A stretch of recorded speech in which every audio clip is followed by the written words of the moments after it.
ಏಯ್, ಮನೆಗೆ ಈಗ ನೆಂಟರು ಬರ್ತಾ ಇದಾರೆ, ಇದನ್ನೆಲ್ಲ ತೆಗೆದು ರೂಮಲ್ಲಿ ಇಡು ಆಯ್ತಾ? ನನಗೇನು ಹೇಳಕ್ ಬರ್ಬೇಡ ನೀನು. ಏನೋ ನನಗೇನು ಹೇಳಕ್ ಬರ್ಬೇಡ ನೀನು. 9 ತಿಂಗಳು ಕಷ್ಟಪಟ್ಟು ಹೊತ್ತಿದ್ದಕ್ಕೂ ಸಾರ್ಥಕ ಆಯ್ತು. ಏನ್ ಕಷ್ಟಪಟ್ಟಿದ್ಯಾ ನೀನು? 9 ತಿಂಗಳಿಗೆ ಏನ್ ಕಷ್ಟಪಟ್ಟಿದ್ಯಾ? ಕಷ್ಟಪಟ್ಟಿದ್ರೆ ನಾನು. ನಿನ್ನ ಹೊಟ್ಟೆಲೆ ಕಟ್ಲು ಇತ್ತು ಗೊತ್ತಾ? ಅಲ್ಲಿ ಭಯ ಪಡ್ಕೊಂಡಿದ್ದು ನಾನು. ನೀನ್ ಮಾತ್ರ ಆರಾಮಾಗಿ ಮನೆಯಲ್ಲಿ ಚೆನ್ನಾಗಿ ಲೈಟ್ ಹಾಕೊಂಡಿದ್ದೆ. ಅವ್ರ ಮನೆಗೆ ಊಟ ಕರೆದ್ರು, ಇವ್ರ ಮನೆಗೆ ಊಟ ಕರೆದ್ರು ಅಂತ ಚೆನ್ನಾಗಿ ತಿಂತಾ ಇದ್ದೆ.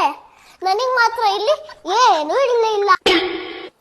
ಶಾಪಿಂಗ್ ಮಾಡ್ಕೊಂಡು ಎಲ್ಲ ಬಟ್ಟೆ ಹಾಕೊಂಡು ಚೆನ್ನಾಗಿ ಎಂಜಾಯ್ ಮಾಡ್ತಾ ಇದ್ದೆ. ನನ್ನನ್ನು ಮಾತ್ರ ಇಲ್ಲಿ ಬರೀ ಬಿಟ್ಟಿದ್ದು. ನೀನ್ ಮಾತ್ರ ಮನುಷ್ಯನ ಮೇಲೆ ಕೈ ಆಡಿಸ್ಕೊಂಡು ಕಾಲಾಡಿಸ್ಕೊಂಡು ಆರಾಮಾಗಿ ಮಹಾರಾಣಿ ತರ ಮಲ್ಕೊಂಡಿದ್ದೆ. ನನಗಿಲ್ಲಿ ಕೈ ಆಡ್ಸಕ್ಕೂ ಜಾಗ ಇರಲಿಲ್ಲ, ಕಾಲಾಡ್ಸಕ್ಕೂ ಜಾಗ ಇರಲಿಲ್ಲ, ನಯ ವಯಸ್ಸೇ ಜಾಗ ಇರಲಿಲ್ಲ.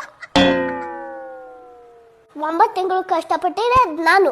ಇನ್ನೊಂದ್ಸತಿ ಏನಾದ್ರು 9 ತಿಂಗಳು ಕಷ್ಟಪಟ್ಟಿದ್ದು ಅಂದ್ರೆ ನಾನು ಏನ್ ಮಾಡ್ತೀನೋ ನನಗೇ ಗೊತ್ತಿಲ್ಲ.